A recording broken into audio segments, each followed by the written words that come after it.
जब आपकी पॉलिसी खत्म होती है तो उस समय भी आपको मैच्योरिटी का अमाउंट मिल जाता है। तो आइए सबसे पहले जान लेते हैं कौन कौन इस पॉलिसी को ले सकते हैं। उसके बाद एक एग्जांपल लेके हम समझेंगे कि इस पॉलिसी में आपको कितना प्रीमियम पे करना होगा और कितना अमाउंट इसमें आपको मिल जाता है। इसी के साथ साथ हम डेथ बेनिफिट भी जानेंगे कि अगर पॉलिसी होल्डर की डेथ हो जाती है तो उस केस में नॉमिनी को क्या क्या बेनिफिट मिल जाते हैं। तो सबसे पहले हम बात करते हैं मिनिमम एज की, यानी कि अगर आप ये इंश्योरेंस प्लान लेना चाहते हैं तो कम से कम उम्र आपकी इसमें कितनी होनी चाहिए। तो वो एज यहाँ पे दी गई है 13 साल की, यानी कि अगर आपकी उम्र 13 साल या 13 साल से ज़्यादा की है तो आप इस इंश्योरेंस प्लान को ले सकते हैं। उसके बाद बात आती है मैक्सिमम एज की, यानी कि ज़्यादा से ज़्यादा आपकी उम्र कितनी होनी चाहिए इस इंश्योरेंस प्लान को लेने के लिए। तो वो यहाँ पे उम्र दी गई है 50 साल की, यानी कि अगर आपकी उम्र 13 साल से लेके 50 साल तक की है तो आप इस इंश्योरेंस पॉलिसी को ले सकते हैं। उसके बाद बात आती है पॉलिसी टर्म की, यानी कि जो ये आपका इंश्योरेंस प्लान है वो कितने साल तक चलेगा। तो वो टर्म यहाँ पे दी गई है 20 साल की, यानी कि आपकी जो इंश्योरेंस पॉलिसी चलेगी वो टोटल 20 साल के लिए रहेगी। उसके बाद बात आती है प्रीमियम पेइंग टर्म की, यानी कि इस पॉलिसी में आपको कितने साल पॉलिसी का प्रीमियम पे करना होगा, या हम कह सकते हैं कि आपको कितने साल इस पॉलिसी में किस्त भरनी होगी। तो वो टाइम पीरियड यहाँ पे दिया गया है 15 साल का, यानी कि आपको आपकी पॉलिसी में सिर्फ और सिर्फ 15 साल प्रीमियम पे करना होगा। 5 साल के लिए यहाँ पे आपको छूट मिल जाती है। सिर्फ और सिर्फ 15 साल आपकी पॉलिसी का प्रीमियम आपको इसमें भरना होगा। उसके बाद हम बात करते हैं सम एश्योर्ड की, यानी कि कम से कम बीमा आप इसमें कितने रुपए का ले सकते हैं। तो वो अमाउंट यहाँ पे दिया गया है 1 लाख रुपए का। 1 लाख रुपए का बीमा आप कम से कम इसमें ले सकते हैं। 1 लाख रुपए का मतलब ये नहीं है कि आपको इसमें 1 लाख रुपए देने होंगे। इसके बेसिस पे जो भी आपका पॉलिसी का प्रीमियम है, मैच्योरिटी है, डेथ बेनिफिट है, वो सब कैलकुलेट किए जाते हैं। उसके बाद बात करते हैं मैक्सिमम सम एश्योर्ड की, यानी कि ज़्यादा से ज़्यादा बीमा आप इसमें कितने रुपए का ले सकते हैं। तो यहाँ पर कोई भी लिमिट नहीं दी गई है, जितने रुपए का भी आप इसमें बीमा लेना चाहते हैं वो ले सकते हैं। हालांकि ये आपकी इनकम पे डिपेंड करता है कि आपकी इनकम प्रूफ के अकॉर्डिंग LIC इसमें आपको कितना ज़्यादा से ज़्यादा बीमा आपको देती है। तो आइए अब इस इंश्योरेंस प्लान को एक एग्जाम्पल लेके समझते हैं। एग्जाम्पल समझने के लिए मान लेते हैं जो आपकी एज है वो 30 साल की है और आप इसमें 10 लाख रुपए का बीमा इसमें लेना चाहते हैं। तो यहाँ पर अगर हम पॉलिसी टर्म की बात करें तो हमने देखा था ये जो इंश्योरेंस प्लान है वो 20 साल के लिए है। और अगर हम बात करते हैं प्रीमियम पेइंग टर्म की तो 15 साल यहाँ पे आपको अपनी पॉलिसी में प्रीमियम की पेमेंट करनी होगी। तो यहाँ पर जो अभी आपकी एज है वो 30 साल हो चुकी है और यहाँ पर आने वाले 15 साल यहाँ पे आपको अपनी पॉलिसी में प्रीमियम की पेमेंट करनी होगी। तो यहाँ पर हम प्रीमियम की कैलकुलेशन देखते हैं तो पहले साल आपको लगभग 77,871 रुपये पे करने होंगे। उसके बाद बाकी के बचे सालों में आपको लगभग 76,195 रुपये हर साल पे करने होंगे। तो यहाँ पर जब तक आपकी उम्र 45 साल की होगी तब तक यहाँ पे आपको पॉलिसी के प्रीमियम की पेमेंट करनी होगी। उसके बाद बाकी के बचे 5 साल यहाँ पर आपको कोई भी प्रीमियम पे नहीं करना है। जब आपके यहाँ पे 50 साल पूरे हो जाते हैं तो यहाँ पर आपकी पॉलिसी ख़त्म हो जाती है, यानी कि इस पॉलिसी की मैच्योरिटी हो जाती है। आइए अब बात करते हैं कि इसमें आपको कितना अमाउंट मिल जाता है। तो यहाँ पर ये एक मनी बैक पॉलिसी है, तो आपको पॉलिसी के दौरान यहाँ पे कुछ मनी बैक मिलता है। तो यहाँ पर आपको हर 5 साल में आपके सम एश्योर्ड का 20% अमाउंट दिया जाता है। तो आपके जब पॉलिसी के 5 साल ख़त्म हो जाएंगे, यानी कि जब आपकी उम्र 35 साल की हो जाएगी, तो उस समय आपको यहाँ पर 10 लाख रुपए का 20% अमाउंट मिलेगा, जो कि 2 लाख रुपए होता है। उसके बाद जब आपकी पॉलिसी के 10 साल हो जाएंगे तो यहाँ पे 2 लाख रुपए मिलेंगे। इसी तरह से जब आपकी पॉलिसी के 15 साल पूरे होंगे तो यहाँ पे फिर से आपको 2 लाख रुपए मिलते हैं। और जब आपकी पॉलिसी यहाँ पे ख़त्म हो जाएगी, यानी कि जब आपकी पॉलिसी के 20 साल पूरे हो जाएगी, तो उस समय आपकी पॉलिसी की मैच्योरिटी हो जाती है और आपको यहाँ पर लगभग 12,20,000 रुपये का अमाउंट मिल जाता है। उसके बाद जो आपकी पॉलिसी है वो यहाँ पर ख़त्म हो जाती है। तो यहाँ पर आपको हर 5 साल में मनी बैक मिल जाता है, जो कि आपके सम एश्योर्ड का 20% होता है। तो 2-2 लाख रुपए करके हमें 3 बार इसमें मिल जाते हैं। इसके साथ साथ जब मैच्योरिटी होती है तो उस समय 12,20,000 रुपए के करीब अमाउंट इसमें आपको मिल जाता है, जिसमें 4 लाख रुपए का आपका सम एश्योर्ड होता है।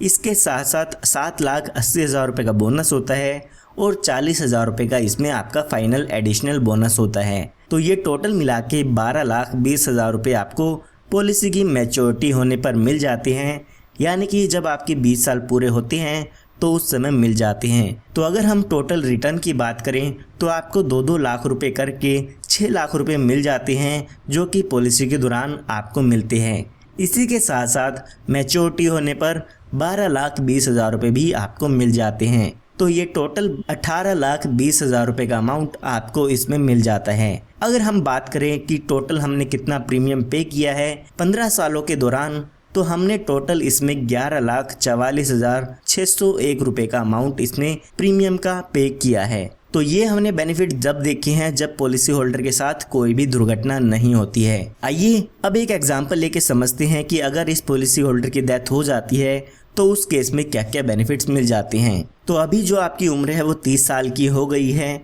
हम एग्जाम्पल समझने के लिए मान लेते हैं जब पॉलिसी होल्डर की उम्र 37 साल की हो जाती है तो उस समय उसकी डेथ हो जाती है। तो आइए देखते हैं कि उस समय क्या क्या बेनिफिट इनको मिल जाते हैं। तो जब भी पॉलिसी होल्डर की डेथ होती है तो उस समय डेथ बेनिफिट्स मिलते हैं, यानी कि जो भी पॉलिसी होल्डर का नॉमिनी है उसको डेथ का क्लेम मिल जाता है। तो डेथ के समय यहाँ पर जो भी आपका सम एश्योर्ड होता है उसका 125% मिलता है। साथ ही जितने साल भी आपकी पॉलिसी चली है उसका बोनस अमाउंट दिया जाता है और फाइनल एडिशनल बोनस दिया जाता है। तो हमारे एग्जाम्पल में समझें तो 37 साल की एज में अगर उनकी डेथ होती है तो यहाँ पर हमारे सम एश्योर्ड का 125% हम देखते हैं तो 12,50,000 रुपये का अमाउंट सम एश्योर्ड का मिलता है। इसी के साथ साथ लगभग 3,12,000 रुपये का बोनस यहाँ पे मिल जाता है। तो ये टोटल मिला के 15,62,000 रुपये का अमाउंट इसमें डेथ बेनिफिट पर मिल जाता है।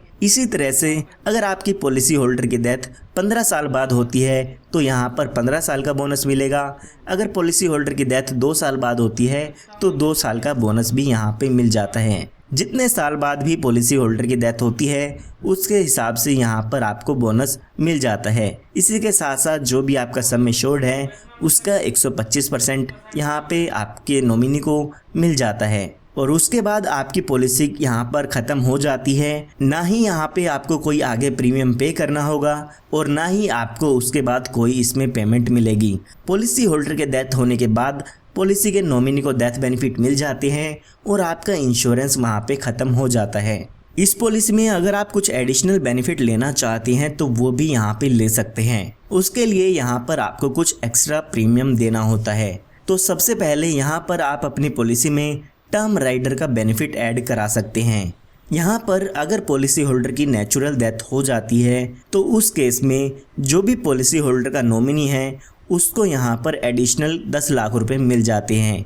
यानी कि जो डेथ बेनिफिट मैंने आपको बताए हैं वो तो मिलेंगे ही मिलेंगे, साथ में टर्म राइडर के 10 लाख रुपए का अमाउंट और आपके नॉमिनी को मिल जाता है। ये बेनिफिट आपको अपनी पॉलिसी में अलग से ऐड कराना होता है। इसके लिए आपको कुछ एक्स्ट्रा प्रीमियम देना होगा। इसके साथ साथ यहाँ पे आप एक दूसरा बेनिफिट भी ऐड करा सकते हैं जो कि है एक्सीडेंटल डेथ बेनिफिट राइडर। यहाँ पर अगर आपके पॉलिसी होल्डर की डेथ एक्सीडेंट के कारण होती है तो यहाँ पर आपके पॉलिसी होल्डर के नॉमिनी को एडिशनल 10 लाख रुपए मिलते हैं जो कि एक्सीडेंटल डेथ का क्लेम होता है। यानी कि जो बेनिफिट मैंने आपको डेथ बेनिफिट के बताए हैं वो तो मिलेंगे ही मिलेंगे, साथ में एक्सीडेंटल डेथ बेनिफिट के 10 लाख रुपए और मिल जाते हैं। तो आप ये बेनिफिट अपनी पॉलिसी में ऐड कराना चाहते हैं तो आप इन बेनिफिट्स को ऐड भी करा सकते हैं। LIC यहाँ पर आपको एक ऑप्शन और देती है, वो है सेटलमेंट ऑप्शन। यहाँ पर LIC आपको कहती है कि जो भी आपको पॉलिसी की मैच्योरिटी होने के समय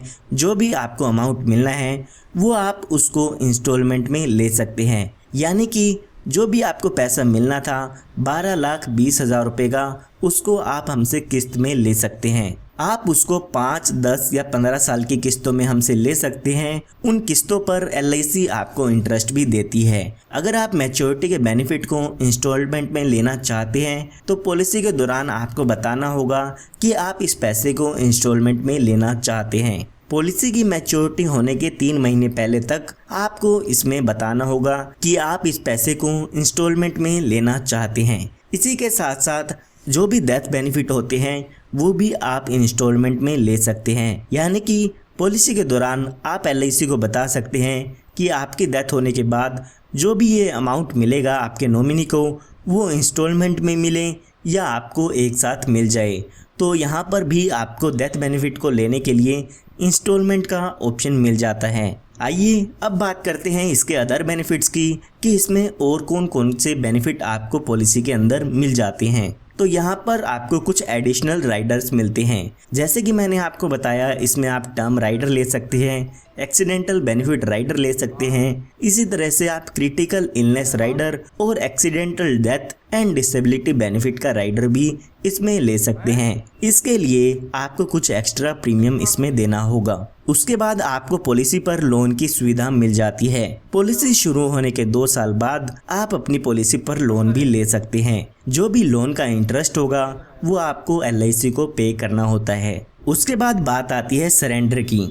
अगर आप अपनी पॉलिसी को बंद कराना चाहते हैं तो पॉलिसी शुरू होने के 2 साल बाद आप अपनी पॉलिसी को बंद करा सकते हैं। जब भी आप अपनी पॉलिसी को बंद कराते हैं उस समय जो भी उस पॉलिसी की सरेंडर वैल्यू होगी वो यहाँ पर आपको मिल जाती है। अगर आप अपनी पॉलिसी को 2 साल से पहले सरेंडर कराते हैं तो उस केस में आपको कोई भी अमाउंट रिटर्न नहीं मिलता है। उसके बाद बात आती है मोड ऑफ पेमेंट की।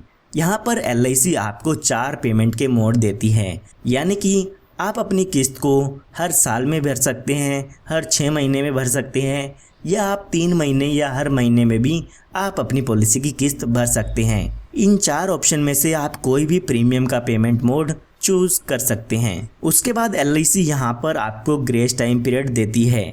यानी कि LIC आपको कुछ एक्स्ट्रा दिन देती है जिसके अंदर आप अपनी पॉलिसी का प्रीमियम पे कर सकते हैं। कई बार ऐसा होता है कि आप अपनी पॉलिसी का प्रीमियम पे करना भूल जाते हैं, तो उस केस में LIC ने आपको कुछ एक्स्ट्रा दिन दिए हैं जिनके अंदर आप अपनी पॉलिसी का प्रीमियम भर सकते हैं। उस टाइम पीरियड के अंदर आपको कोई भी लेट फीस नहीं देनी होगी। तो अगर आपका प्रीमियम पेमेंट मोड मंथली है तो यहाँ पर आपको 15 दिन का ग्रेस टाइम पीरियड मिल जाता है आपकी पॉलिसी की ड्यू डेट से। इसी के साथ साथ अगर आपका मंथली के अलावा और कोई प्रीमियम मोड है जैसे कि ईयरली, हाफ ईयरली या क्वार्टरली, तो यहाँ पर आपको 30 दिन का ग्रेस टाइम पीरियड मिल जाता है। 30 दिन के अंदर अंदर आप बिना किसी लेट फीस पेमेंट के आप अपनी पॉलिसी का प्रीमियम भर सकते हैं। उसके बाद यहाँ पे आपको जो अगला बेनिफिट मिलता है वो मिलता है रिवाइवल का। कई बार ऐसा होता है कि आप टाइम पर पॉलिसी का प्रीमियम पे नहीं कर पाते हैं तो उस समय आपकी पॉलिसी बंद हो जाती है। तो आप पॉलिसी बंद होने के बाद 5 साल के अंदर अंदर आप अपनी पॉलिसी की प्रीमियम की पेमेंट करके उसको फिर से शुरू करा सकते हैं। तो इस वीडियो में हमने LIC के plan number 920 money back plan के बारे में जान लिया है। अगर आपको ये वीडियो पसंद आई हो तो इस वीडियो को लाइक ज़रूर कीजिएगा, और अगर आप ऐसे ही वीडियोस हमारी तरफ से चाहते हैं तो आप हमारे चैनल को सब्सक्राइब कर